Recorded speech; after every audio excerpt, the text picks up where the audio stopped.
Hey everybody, welcome to Season 4, Episode 25 of the Hard Truth Inside the Football Industry podcast with me, Philip Ideson, and Darren MacAnthony, Chairman and owner of the Bristol Street Motors champions, Peterborough United. So, should I go and get the trophy and show it all from the I think pub? you should do. Yeah. 2 seconds. I'll be like 2 seconds. I'll go get it now. It's going back to the club tomorrow. So we're recording this the morning after the game yesterday. So I think emotions and voices and everything that comes with it are still on the bits. Here comes the trophy. For anyone who's watching, anyone who's listening, this will be there you go. It'll be the first trophy I've interviewed. Unbelievable. I tell you, it stinks of beer and whatever else after I did what I did with it last night in bed. So yeah, the missus was involved as well. But so that goes back to the club tomorrow when I fly back to the States. So yeah, I think they're going to do something for the game on Wednesday. But wow. So how are you feeling the morning after? If you can be guaranteed to win going to Wembley, there's no better feeling in the world. Yeah. Like I'm talked out. I'm, emotional. Like my family, my kids are always too young to bring to playoff finals before, trophies before. I'm one of those. I don't want a load of young kids sitting around in a royal box. So probably some of my people at the club moaned about that because they weren't allowed their young kids, they can go in the Bobby Moore, but not in the royal box. Because it's like, you just focused on the game, but to have my kids there who were like 18, 17 and 15, my wife, they flew in on Friday.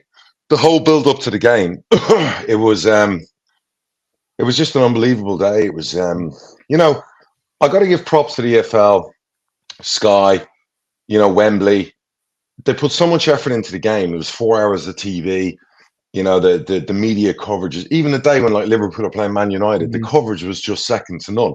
I moan enough about how our product is portrayed via TV games and whatever, but I was proud of what they did yesterday. That was Sky at their best. And, it was just unbelievable, Phil, like Wembley, seeing our fans. And our team went up on Saturday and, they were all up there. We live like 14 miles away in Surrey, so we stayed at our house here. But I was getting messages off Prutz from Sky, on Saturday night going, "Oh, you in the Sky bar? There's like a bar in the hotel. The crew are here. They want to buy you a beer." And I was like, "No, I'm not with my gaff." You know what I mean? Otherwise, I'd come and have a drink with everyone. You get messages off. We had loads of ex-players. Natalie was like, "Geez, you've so many ex-players come to the game, and that's got to say something about the club." You know what I mean? Like, there really were so many players who are still playing above. Yeah. Came people like Frankie Ken came from Scotland after playing at the weekend down, and it was, and then get in there. It's beautiful when you're an owner. These are the little things that matter to you. Well, the little perks you get. We get the drive under Wembley. So it's like the Royal Car Park. You go under.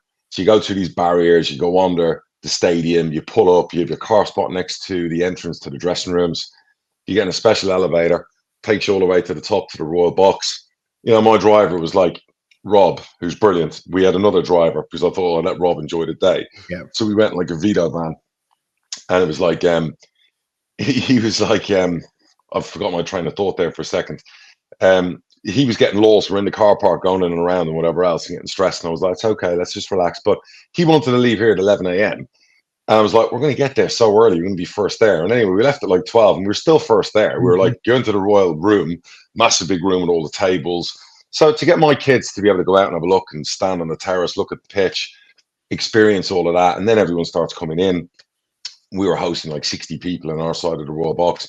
Wycombe have got their side, and you got like 10, 12 tables each of like 10 on each table, and you just see so many people. And then we had another 150 in the Bobby Moore, which is just one level below, where it's like hospitality. We had a lot of our staff tickets, the families, the players, their families. It was brilliant. It was just the whole day was just incredible. And then I'd committed to Sky that I'd go on Sky TV like half an hour before kickoff. Said to come get me, bring me down. You go pitch side. The manager was like, "Come into the dressing room before the game," and I was like, "No, I don't. After the game, great. I don't want to step in there." But you get an option before the final, 2 weeks before. You get an option to spend 10 grand to deck out the changing rooms in the area. So you can either do it or you don't do it. We did it. We decked out our dressing room. Like, you know, if you saw the pictures and the videos, it was for the players unbelievable. There's massive pictures everywhere. I mean, you have to see it. You have to see it to believe it. It was money. And fairness, one of the players said to me after the game when I went in, they were like, Chairman, we don't think the other team did this. And that's kind of another reason we won, because this makes you feel so special when you arrive. You get your name over where you sit, and like the badge on the floor, and even the ice bath area. There's posters everywhere of our players scoring goals, success, you know, all our slogans and the Peterborough logo. It was just like, you know, and it's funny because as you go in, there's left and right change rooms. We were on the left last time, we were on the right. So now we've been in both dressing rooms and won in both dressing rooms at Wembley. So yeah, to go down pitch side before the game, Sky were great. Aaron McLean, Gareth Ainsworth. It was just unbelievable. The EFL did their presentation. Everyone's having dinner. I didn't really pay much attention to the dinner, because everyone's coming over. You're talking to everyone. I was glad I missed. Apparently, there was a bit where they had like people from former clubs do a Q&A, talk to everyone in the Royal Box like dining room. And obviously, we had David Seaman. For whatever reason, they picked David Seaman over Craig 𝗏𝗂𝗧𝗿𝗂. You know, with all due respect to David, I think, you know, he moved on to bigger and better things. The bigger impact for Posh was Craig 𝗏𝗏𝗧𝗏𝗏, yeah, you know, so I think they used him instead of Craig, and Craig was up for it. And then they had Akinfenwa for Wycombe. And my wife was like, who was the dick who like came in for Wycombe? She was like, he was so, never mind, there was a dress code for everyone in there. But we were all told, you know, wear runners, you know, you got to wear suits, it's got to be, and it was great. Everyone in heroes with like Nike runners on, baseball cap, but it wasn't that. It was the fact that like he was like really, she said he was so dismissive of Peterborough, whether he was trying to be funny or not. She was like, if you'd been sat there, he was giving it the big one, going, oh, Peterborough will start strong, we'll win, blah, blah, blah. You know, so I was like, well, he's lucky I wasn't sat there, because I would have fucking absolutely, you know. She was like, who is he? And I'm like, he played a few years for Wycombe, and the media are in love with him for some fucking reason. But yeah, I just, it was like, anyway, so that was the only part I thought I'd call out. Like, I'm glad all the shitey talk worked for him. Not, move on. But yeah, but apart from that, it was fucking, what a day to see our fans, you know. But yeah, the game, do you want to talk about the game itself? Yeah, so I'm interested, you know, a normal match day, you kind of like to keep yourself to yourself leading up to the match, and not. I was different. How did that feel? Or how did were you, because of the occasion? I didn't want my kids to be like, you know, so I tried to be a little bit more involved. I tried to talk to everyone. I tried to like, I thought, you know what, I've got to stop with this stick up my ass during games and whatever. So I kind of spoke to a lot of people before the game. I tried to be as calm as I could. You know, and again, I tried to back up what I've been telling everyone, that what will be, we're going to play our way. If it doesn't work, it doesn't work. There's nothing we can do about it. You know, I've found over the years, good and bad things happen. You just can't control that dynamic, you know. So it was great, you know. Spent some time with people from the club to see how much it meant to them, to their families. You know, seeing the fans. I was only gutted I didn't get to see and go out and speak to the fans, to see the fans, because you're kind of like, you're not allowed out. Yeah. So it's kind of like you're in, you know, it's the way it is. But to see, like, we had nearly 25,000 people, Phil. And I know like some fan groups are slagging us off when we were putting up our ticket sales. For a club our size that gets like 7,000-8,000 or whatever, it's, you know, that's like 30% more than we took last time to Wembley 10 years ago. So the growth is there. I said to Dawn and Chris, you know, the tickets, you've now got all those names for the database. Like, scratch away people who bought 6 and 7, that's one. But you take it down, there's probably 20,000 people who've done business with us to go to Wembley. You know, we sell 5,000 season tickets every year. Let's tap into those. How can you make it attractive for those people? How do we get them in? How do we get them involved? Because to turn us into a club from say there's 3 levels, your top tier, there's middle tier, and there's bottom tier. You know, gate wise, we're probably in that bottom one, and we want to move into the mid one. You're probably in the mid one on the high side, and then you got the top one, which is 30,000-40,000. So it's all there for us to do. You know, if we ever get a new stadium for the, you know, for the families and the wives and kids who don't like our facilities but want a new stadium, I'm convinced we'd sell out 15,000 every week in a brand new like arena easily. Do you know what I mean? And the champ probably up to 20. So that growth in our city's there. We had the mayors there, we had politicians there, everyone was out. You know, I think the city turned the lights on in blue before the game. So to see people who maybe the last few months weren't really interested in talking Peterborough stadiums, to see them so involved all of a sudden, kind of nice to see. So I'm hoping they ride that wave with us. And then it was just the game itself was like, it was great. You know, the seats are great. It was one of them where Wycombe had a game plan. I don't know if you saw any of the game, but like Wycombe had, a game plan. Playing football at the same time, so I had it on my little screen while I was watching one game while watching the other game. Gotcha. Yeah, priority. I get that. But like Wycombe had a real game plan, I think, just to stop us playing. It was almost like man for man. It was like semi-press, but cover the midfield. And for 20 minutes, they stopped us playing. I thought from the 30-minute onwards, we started being ourselves, using the pitch. And then we weren't at our sharpest in the top end of the pitch. It was one of them days where every time we had a shot, there was 3 Wycombe heads, arses, dicks on the ground blocking. I've never seen so many blocks in all my life. They were defending for their lives. And I was thinking, I kept saying to my wife, they're driving me mad. They're like the team that don't want to go away. Yeah. So, then you get to the last 10 minutes of the game and you think, oh, Christ, this could go to extra time. Harrison pops up with the first goal and you're thinking, right, I'm looking at the clock going, game on. Yep. Let's finish this off. And then within 2 fucking minutes, we give away a stupid foul, which only us could do. And then again, another set piece where you're like, clear it and win it. But no, it goes straight out. And it's like, our goalie didn't have to make a save. The whole game, he's not made a save. And that's it, bang. And that's not, I'm not having a go at the goalie. I'm just saying, like, that's how good defensively we were. Yeah. They had 2 corners. Yeah, they had 2 corners the whole game. They, it was a one-sided game from a possession point of view. So look, styles make games and styles break games. And I guess the way they set up, it kind of like it stopped us playing the way, which is fair play to them. You know what I mean? I get why they tried to do that. And they were probably looking to like stay in like the Bradford game and then nick a goal. Yeah. So they score an equaliser and you're thinking, fuck's sake, this is a momentum killer now. Like our fans haven't finished celebrating. They've just scored and you're thinking they could go and score again. But again, to our lads, to a man, fair play to them. Fluke goal or not, I don't care. The winner goes in, and then you're thinking, right, I'm looking at the clock, and it's like 4 minutes left of injury time. The fucking referee plays an extra 5 minutes. I know. I don't know where that came from. We made 1 sub. I guarantee you, shit you not, if we were losing, the whistle would have blown on 95.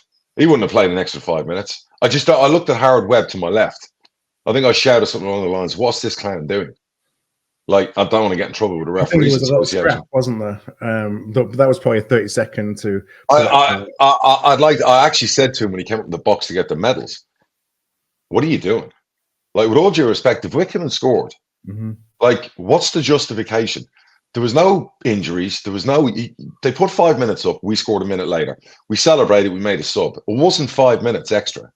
So again, that like really, really irritated the life out of me. Like, I just don't understand it, you know what I mean? So, but we saw them out. There was never any danger. They never looked like threatening. We kept possession. Our subs were good, and then we won. And it was just like, yeah. And to see one of our own homegrown player, out there, captain the club, score the goals, do it. Nah, just it's cliche, but to talk about Harrison Burrows, but I can't believe how much stick that he's had that we've talked about on the podcast of people saying about him, well, he's not fit to be in the team, or is a left back, is a left wing back, is a midfielder, whatever it is. Players at me all the time. Not a left back. You got to sign a left back. No, not players. I mean fans, like some fans. But Darren had a row with 2 fans earlier in the season who were having a go at him. This is somebody who's come through our academy. We know what we've got. Like, sometimes leave the talent spotting to us. Like, by the way, you're allowed to have your opinion. You're allowed to slag a player off. That's your right as a fan.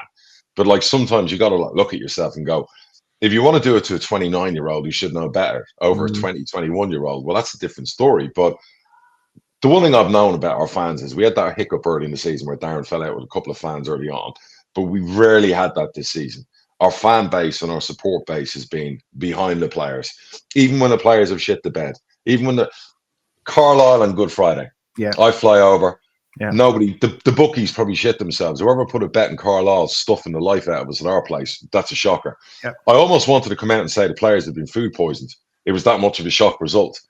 And that's the day where you could say 10,000 fans who came to watch us. And by the way, Carlisle brought 400. Fair play with the distance they travelled. But most of the fans were our fans. That's the day where you'd expect the fans to turn and go, what on earth is this? You're playing bottom of the table. They ain't won away since the old king died, many years ago. What's going on, Posh boys? And like, I'm sitting there going, what the fuck? What's just happened? Like, in fairness, we had 26 shots. I think they had 4. So that put us under pressure straight away going into the Monday. We had a good win at Leyton Orient that was very as comfortable as it gets. And then we needed to win that before going to Wembley. If we'd shit the bed against Orient, you're thinking, oh God, here we go.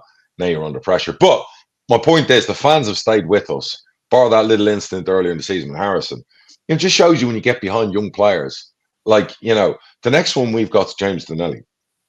He's going to be the best right back we've ever produced at our football club. If he goes on this trajectory, and he was there, by the way, I saw his little slot in the dressing room. He's come from our academy. He's another young one. He could be as good, if not better, than H on the other side. And then we have behind H, young Harley Mills, who, again, has a lot of work to do. And we don't want egos getting ahead of themselves with either of those young players.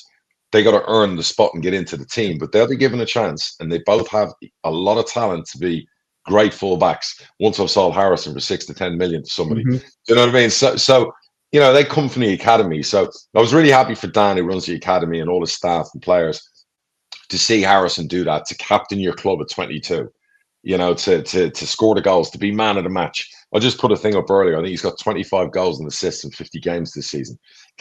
When was the last time a left back was nominated for Player of the Year? Right. It's always attacking players, isn't it? He's up with 2 players for Player of the Year. And I'm hoping the footballers or whoever votes sees common sense and goes, forget about Mendes Lang. He's had enough accolades over his career, and he plays for a big club. I forget who the other player is, but he's got to win it. It'd be great. But again, like the awards, we've got Ronnie's up for Young Player of the Year. If he doesn't win that, I think I'll retire from football. England under 20 captain, fucking unbelievable. He should have been in Team of the Year, but he wasn't nominated. And I think we got Efron and H are in Team of the Year nominations, and Darren's up for Manager of the Year. So again, with the cup win, with that, it's vindication for what we did after Sheffield Wednesday. Everything that's fallen in place. I said it on Sky TV yesterday. It's probably the best thing that ever happened to us, losing that game on penalties. And no matter where the season goes, I just think it was so good for the club. So full time went, craziness went off in the Royal Box. Then I get to go down pitch side, see the players, see the manager, go in the dressing room, thank them for all their efforts. It was magical, Phil. Then I kidnapped. I said to them all, they had the trophy for an hour. Darren took it home 10 years ago. I said to the gaffer, you've done this before. With everything I've been through recently, I'd like to take this trophy home tonight. So I said, you guys have it for a couple of hours. Send it up to me in the Royal Box in a couple of hours when everyone's done their photo moments. This is coming home with me and the family in the car, because they know like the sacrifices I made in the travel. I was like, I some people go to the players deserve it, but no, sometimes you're like, no, I've like, I've it's been a crappy couple of years. It's been a hard couple of years of sorting. Stress. But I'm surprised I'm still here. Do you know what I mean? It could have killed me the last 2 years, some of the stress. Do you know what I mean? So I was like, I'm taking this bad boy home, and we're gonna like enjoy this in my kitchen, have a drink together. Last night we did till like 1, 2 in the morning, and it's anyone who ever slags off the EFL Trophy again, they can go fuck themselves. They don't know what they're talking about. Stop worrying about 21 teams in the Premier League. They don't win it. This trophy is our FA Cup. And every Bradford fan would agree with me. You'd have loved the 50,000 Bradford fans there yesterday winning that trophy. So this is the real deal. And I, as an owner, have won it twice. That's funny. I was going to ask you about a message to anyone who demeans it, after the day that you had. And don't you dare. Don't you dare. Those days don't come along very often in football, do they? Close your ears. Don't listen to this blasphemy. All right. This trophy is magnificent. Okay. And for the 25,000 people from our city that came to Wembley, go and ask them. Go and ask any fan base. We spoke to H. I spoke to H, our producer, before, who's a Bolton fan. Yeah. And he said it was one of the best days out he's ever had. Yeah. Winning that trophy last year. All right. That's our FA Cup. We don't get to win FA Cups. We don't get to win League Cups. That's as good as it gets for us winning the cup. And when I bought a football club, it was a pipe dream to win trophies. We've won a few. Yeah. So that right there is like really, really important. I'm going to have a replica made, and that's going to be sent out to the new gaff I'm going to build, and you're going to have like a special room full of posh medals and trophies, you know what I mean, put in there. So replicas, of course. So now another bit of our history, cementing Darren as the greatest manager that's ever lived for Peterborough, and God bless to all the previous managers and some of the icons we've had. But this is his 4th stint and his 4th time actually delivering. Every time he's been manager, he's delivered success, playoffs, trophies, whatever. And the best is yet to come. And use this as a building block now for the rest of the season. Straight away, I said to the players, and I said to the gaffer last night, enjoy tonight, do what you got to do. Give me a ring tomorrow. Let's talk Port Vale. Yep. So, because we've got 6 games to win. And I'm convinced if we win 6 games, and we're going to have to put the fucking foot down, we're going to have to score a few goals, I think we go up automatically. So I think if not, we'll take on the playoffs. No, it was 10 years ago, maybe 11 years ago now, was the season when we got to the League Cup final. I remember. And then the playoffs. We got a pasting at Wembley in the League Cup final, as you might imagine, but still, no one can ever take that day away from us. But then it was really, when the playoffs came along, and, at that point, you were ready. The table, but we got to the playoffs, we got to the final. For us, it was just another game because we'd been there 3 months earlier. And so it wasn't the occasion anymore because we don't. My players can use yesterday as a real driving force. So look, win, lose or draw, we're going to give it everything. We have to give it everything. We have 6 games. It's a tough league. We know it's a tough league. We know Derby are a massive club. We know Bolton are a massive club. It's a tough league. And you know what? Part of us all is a bit of regret that we didn't get a title challenge going, where we've kind of dropped things here and there. Carlisle being one of them. That's what you get with a young team. But I'm okay with that, and I've said that from day one. I'm okay with us having horror shows, making the odd mistake, doing whatever, because with the bad, you get plenty of good. And we've had so much good. And I just think, we have to win games. We don't win games and we get into the playoffs, fine. We'll take the playoffs on. We saw what happened last year. Yeah. Anything can happen. Get us back to Wembley. I think if we get us back to Wembley again, I always feel confident, going there and doing the business, and we'll take it that way. Hey, Wembley will cover off my bonus. I'll have to pay out £1 million to the players, because you make that from the gate, because the other team will bring a serious crowd. So if not, we go up automatically. I'll have to find £1 million somewhere else. You'll take any player that you might want to sell has now gone up 50% in value. Absolutely. We had a great recruitment meeting last week about next year. That was funny as well. You know what I mean? So talking about plan A, plan B, and the gaffer, you can't sell any players. You got to weigh them in. You got to do this. You got to do that. And I just said, and I said, you'll have to find another owner. Because unfortunately, I ain't any sheikh, and I ain't an oglark, and I don't have the dough, as you know, to do all that in a perfect world with the debts and everything we're trying to do. You got to bear with me. I'll do what I can do, but I ain't Father Christmas. Do you know what I mean? So we were just joking and laughing and, going through different scenarios. So that's what makes it great. My staff are so, this is the best group I've worked with, staff wise. And I give the gaffer loads of accolades, but I'm going to give Tongy, Scarfy, Chats, our sports science department, Loadsy, right down to the analysts, all of those, Ali, the goalkeeping coach, all of those have done a magnificent job. I mean, a magnificent job, best in class. I'm glad I invested in them, last summer in a big way, because they're just what a job they've done with a young group of lads, you know what I mean? So, and we have to keep them busy now. Probably the Carlisle loss happened because they probably, and the gaffer was right in doing it. He gave them a good break, but it kind of kicked them in him doing a nice thing came back in a boomerang way. It kind of broke the momentum a little bit, maybe. Well, it's just, he's given those players, a bit of time. It smashed him in the face, and now he's going, fuck, I ain't doing that again. So, he's just, I said to him, just keep them in every fucking day. Even if you don't train, put them in a classroom, do analysis, do tactics, do whatever. Keep them busy for the next 30 days. You keep them busy. This group need to play. If you look at every international break, I think we've come back from, we shit the bed.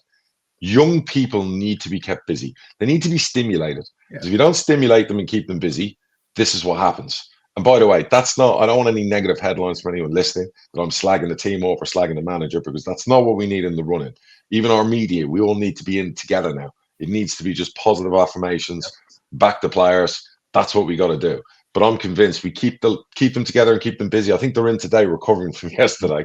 That'd be I can imagine what a piss test would be like today. You know what I mean? So because Port Vale next, they're going to come meaning business. And if you take Port Vale lightly, like say we did with Carlisle or whatever, Port Vale are going to spank you. So, at the end of the day, you've got no divine right to beat any team. That's what I love about this league. Top can play bottom and anything can happen. So you have to be respectful to the opposition, like we were with Wycombe yesterday. And someone you didn't mention that got a lot of plaudits and a lot of focus and attention this weekend was Baz. And Barry Frey, it was his birthday, I think, yesterday. He had the documentary on Friday on Sky as well. It was brilliant, the documentary. I went into Sky last week and filmed my bit. So it was it was his birthday, God bless him, 79. I didn't buy him a gift. I said, it's not an important one. 80 is an important one, so I'll get you a gift. But no, he had all his family there. I made sure his family had like 20 tickets in the hospitality, and he went down after we finished and went down and celebrated with them. The players, their families all were in the Bobby Moore. So, and a special mention to Liz, who basically the stresses of the last couple of weeks and little things that go wrong on the day of the game, like yesterday, a couple of things went wrong and she had to spring into action and whatever. Another special mention, I have to say, I sent an email this morning. The first email I sent wasn't to the manager, the players, the staff. It was to Chris Brewer, Phil Adlam. It was to Clive, our marketing manager. It was to Joe Dent. Our content, the ticket sales department, unbelievable. Season tickets, cup finals, but our media content as well has been Premier League. If you look at the content that we've put out over the last few weeks and the marketing and the push, and even yesterday and the game and today, I've never seen content as good as it for any football club. And again, best in class. So because those guys are like the unsung heroes, they don't get paid a lot of money. Yeah. I wanted to give them a little shout out, because they just did a fucking incredible job. Incredible job. You know what I mean? So proud of them all, And part of that yesterday was me just watching the crowd, watching our staff enjoy it. People who've never been to Wembley. Some people might never get to Wembley. And like I said to Aaron McLean on Sky Sports, you're one of our legends. You've never played at Wembley. Right. You never played at Wembley. So that's where you have to soak it in, enjoy it, but you got to try and win. To get there, you got to. And I'm going to give special credit to the Wycombe people. Their owners are great, top class. After the game, during the game, really nice guys. The two Kuig brothers. I don't know if they're brothers, who own it, but they're lovely guys. Their players, I was speaking to in the tunnel downstairs, and their manager, and they were so humble, by it all. And I just, wish them well for the rest of the season. I know there's all this needle shit between us as clubs, but that's done. COVID's done. People still want to drag stuff up and whatever and talk about vengeance because I made silly comments and I could say, it's vengeance part 2 and finished off, by beating Wycombe. It's done. I have respect for clubs our size when we get to Wembley, and I have respect for Wycombe. You know what I mean? People can slag Wycombe off for not selling 25,000. I was explaining to my kids, Wycombe came from non-league. They had Martin O'Neill there years ago. They've slowly built their way up and got into the league and, are building their own. Wycombe's still a relatively small town. I used to work in Wycombe for a while. Right. Wycombe's a relatively small town that's surrounded by Readings of the world. And correct. Out that side. And I was explaining to my kids, they're building a fan base, like we're building a fan base. And these things take time. So it was a magnificent effort by them, what they did sell and what they did bring to Wembley. Do you know what I mean? So it's one step at a time. It's really easy for other fans of other clubs just to constantly go, small time club or blah, blah, about us, about Wycombe. But give credit where credit's due. And nowadays, of course, the living crisis, it's not easy for people to put a day out at Wembley through the bank accounts for a family. So big credit to both sets of fans. No, I mean, a lot of the size of your fan bases is based on historical context, and it's not easy to grow a fan base. And I think it's even harder now than it ever used to be, because now if you want to watch Liverpool or you want to watch Man United or you want to watch Man City or whatever, you can watch every single game. It's not like you watch them, once a month because it was shown on, that was the game for that 100%. week. You can watch every single game, so it's harder to capture the attention, I think, of younger kids to bring them into lower league football. It's well put, and we're both those clubs trying to build our fan bases. So, and Wycombe have got a good young manager. They've got good owners, and they've got now a wealthier owner coming in as well, I think, with some serious dough. So, that's to be applauded, and that's to be, enjoy days like that. And I'm sure that they'll bounce back. You know what I mean? They're the toughest motherfuckers to beat in a game of football. So if there's one reason I want to win promotion is so I don't have to play them again for a while. You know what I mean? So it's yeah. But anyway, brilliant day. Loved it. Fair play to Bristol Street Motors who sponsored it. Without them, it wouldn't have been possible. Great event for the EFL. Let's talk Bradford, because you had a magnificent fucking win. How did you get on over Easter? Remind me of the results, because my head's been up my ass the last couple of days, last week and a half. So since we last had the pod, which we've both been on the road quite a bit, which has led to us not recording for a couple of weeks. So we lost away at Harrogate 3-0, and then that led to, stepping up the protests, and there were protests that took place on Good Friday before the game around Stefan should be out and Ryan should be out, and it was all getting a bit ugly. And then we beat Tranmere on Good Friday 2-0. Nice. We drew with Grimsby 1-1 away, and then we beat Gillingham at the weekend 1-0. What a result. Yeah, from a footballing perspective, I think it's been, the season's done at this point. the Gillingham at the weekend was just one of those kind of functional, relatively straightforward. Just kind of playing for contracts, playing for careers. Nothing really more than that. It was almost like, well, for us, I know for Gillingham, they still had something to play for, but they didn't really feel that much that way. But most of going on behind the scenes, or most of what's been going on for us has been behind the scenes. So the owner did a letter, didn't he? Talk about it. So Ryan went to Munich to see him before the Good Friday game, and with basically a series of asks. I think that they'd had the budget discussions a week or two earlier. That was the Mansfield game where we lost, 5-1 in the end at home that Stefan was at. And things were getting really toxic. So Ryan had his laundry list, went out to Germany, and Stefan basically signed off on everything, which led to the letter. So the letter was about, and I'm kind of looking at it over on my other screen here. So, basically talking about the fact that Ryan's asked for, additional resources. He's asked for, additional budget for the playing side next year. That maybe we shouldn't be really focusing so much on sustainability right now if we really want to make a difference. And there was a bunch of other things as well that he made requests on, and essentially Stefan said yes to everything. Okay. The proof is in the pudding. Do you believe him? I believe that his intention is there, and I don't want to take everything he says at face value. Okay. Until we start to see it. But, from conversation... He's fronted it up. And chats that I've had since with Ryan suggest that he's being good to his word. Good. At the moment. So good. So I think that was a positive. Out of everything we've gone through the past month or two and the unhappiness. How did the fans respond to the letter? So I would say there's 60 to 70% are okay. That's good. It's good to hear that. It's a good improvement. There's some communications. Let's wait for it to happen. But, let's give them time for it to happen.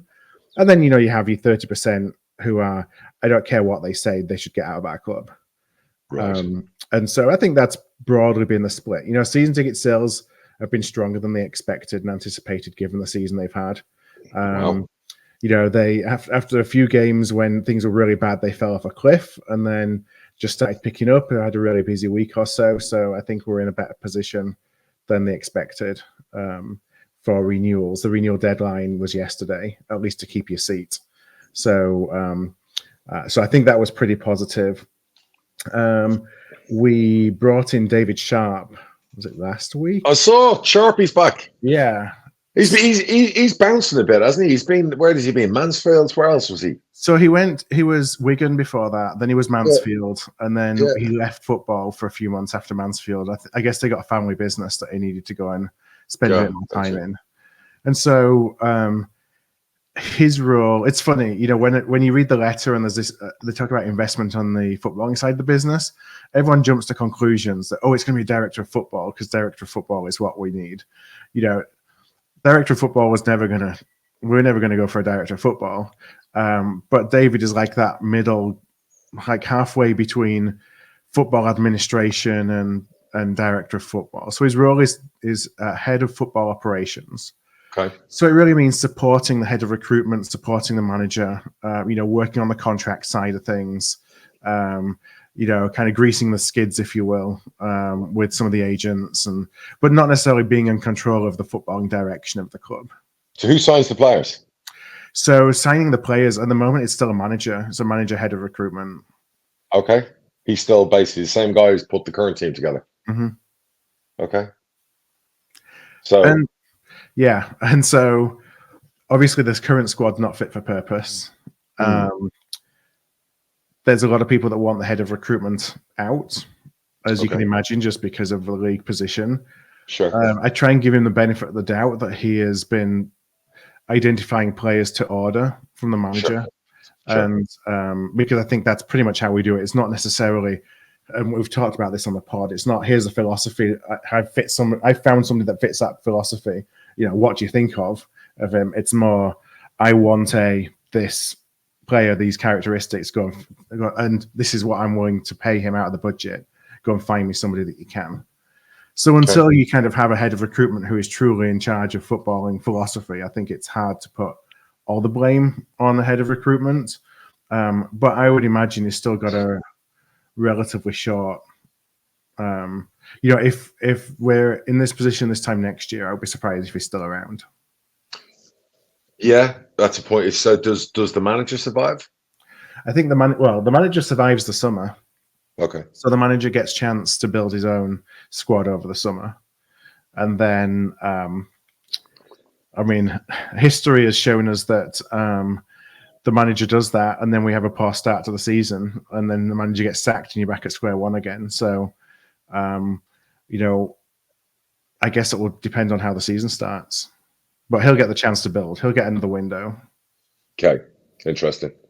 Well, I guess it's going to be wait and see. Mm-hmm. And I guess the owner, manager, even Ryan, I suppose it'll be a case of kind of like this is like the last stand now, isn't it? Yeah. Because I would imagine how toxic it got.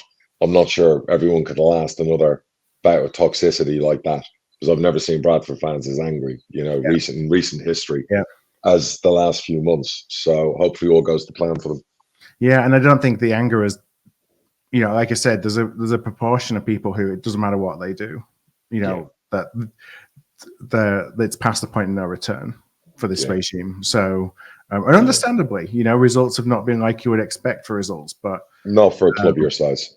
No, but I still, go back to the resources that we're dealing with, are probably different than what people expect for a club that is getting the crowds that we get. And then there's that mismatch in expectations because of that.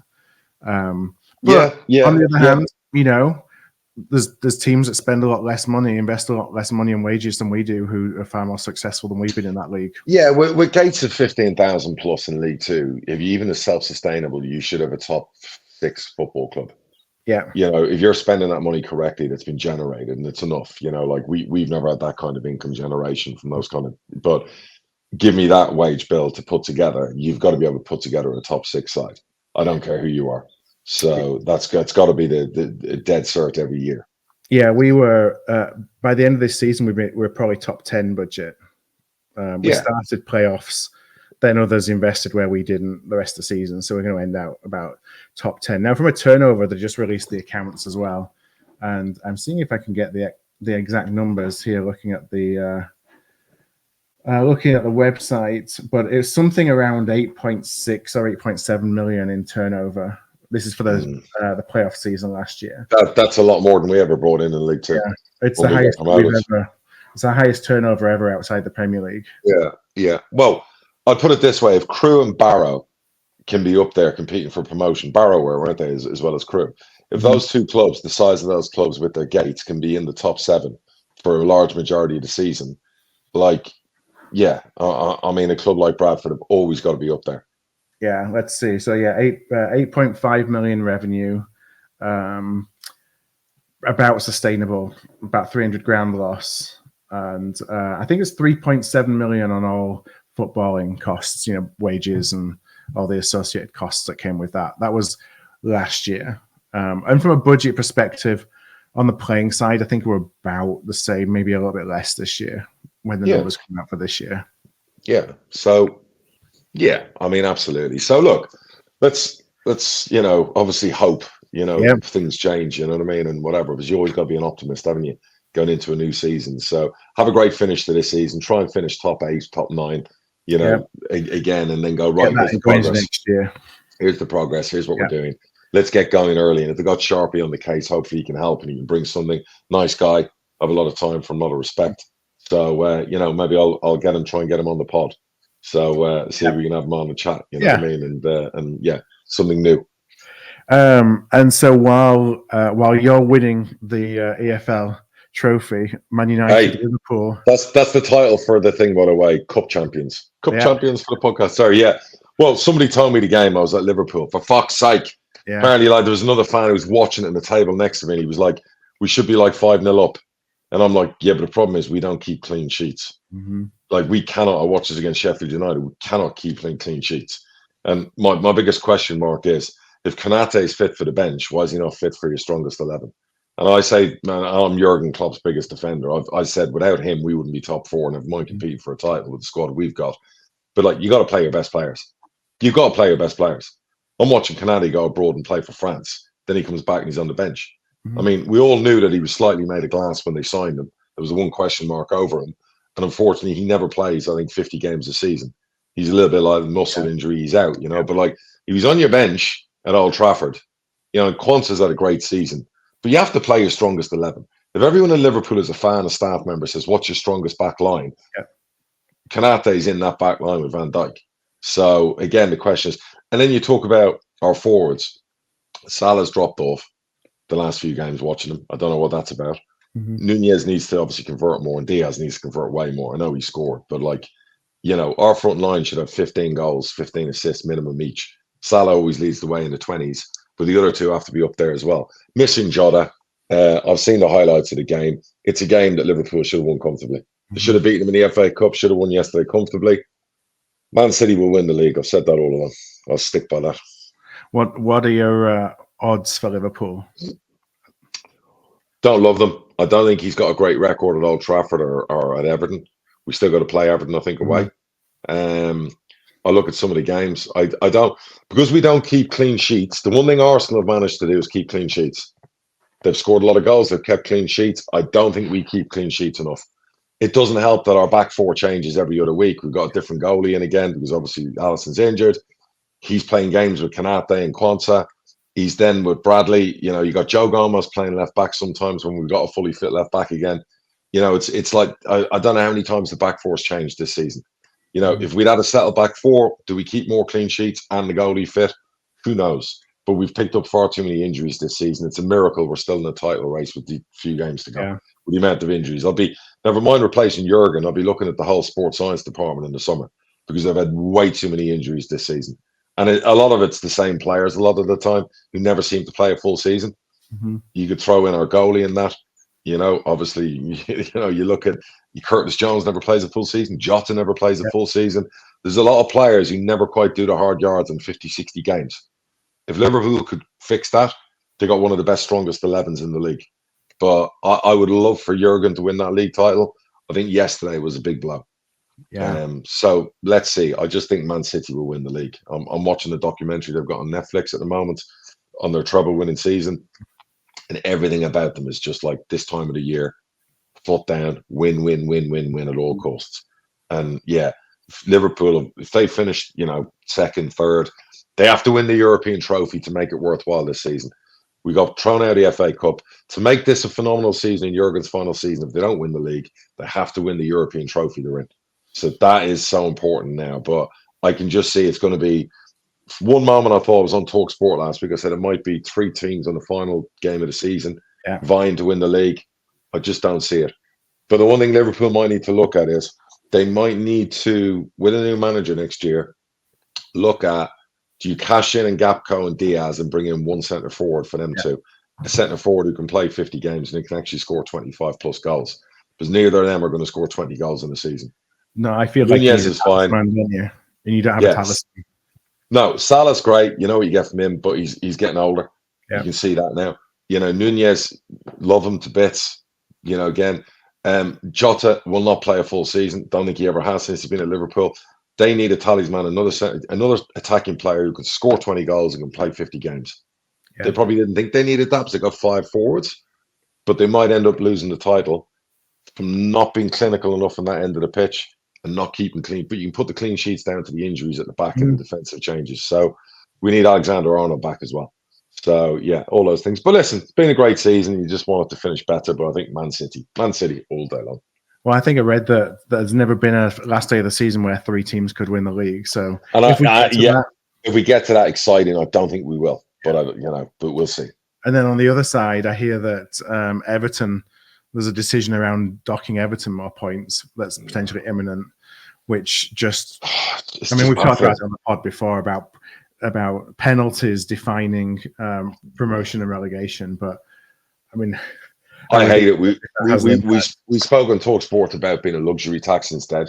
Yeah. And I really think the Premier League, the EFL, powers to be, everyone needs to come up with better ways of doing it because the docking points is just, it's so unjust on the fans. It's the times of the season. Then there's an appeals process. That's not fair to a Luton with a magnificent win at the weekend, who could stay up and then suddenly be down again if Forest or Everton win their appeal.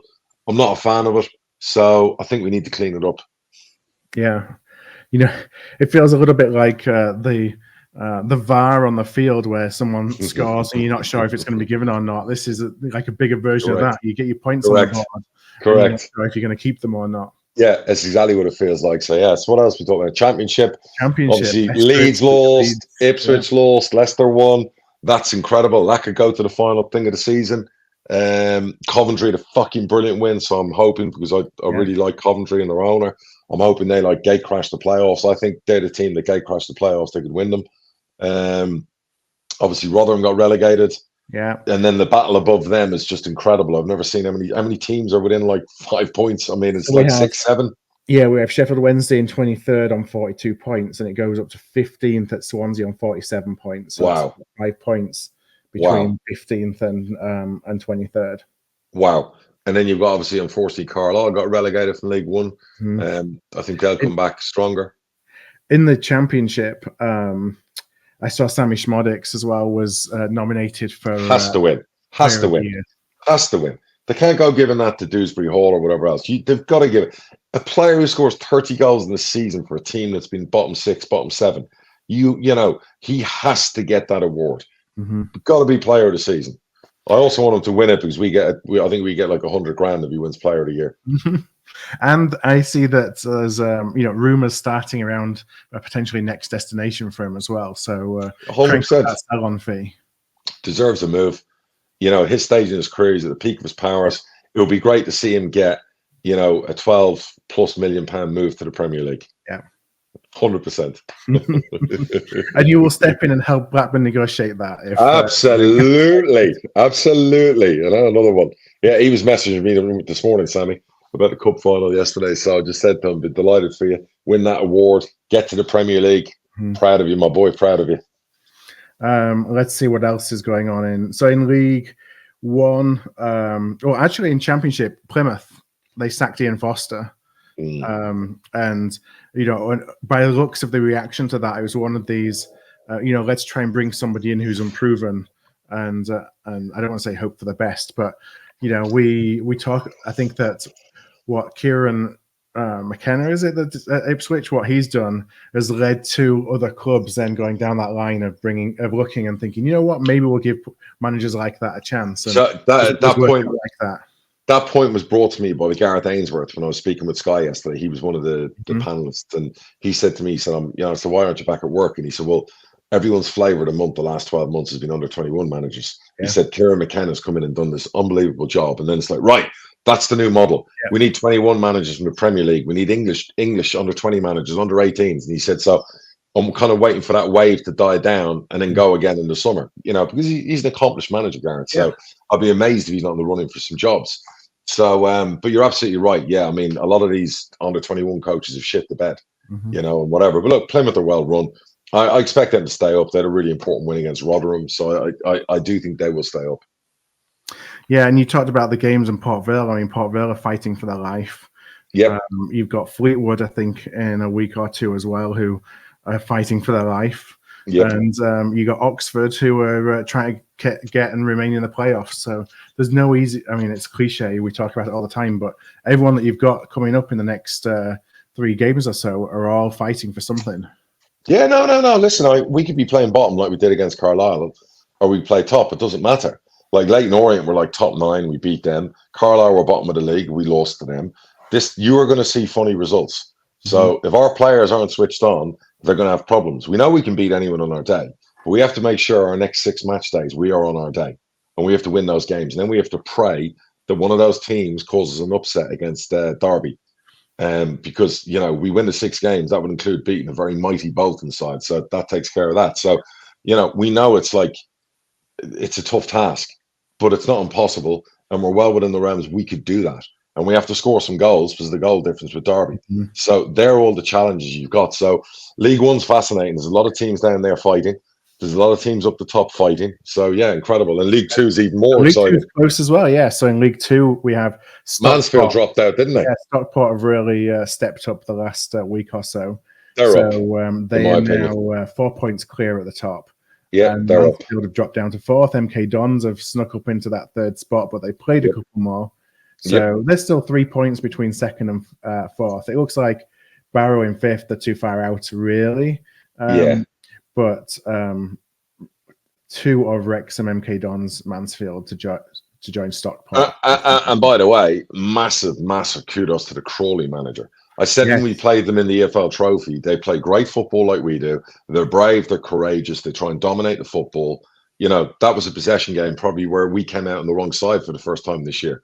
And they have flown up the league, haven't they? Yeah, and talk about a team that doesn't have a budget that's doing well, you know, and that's brilliant. One of them.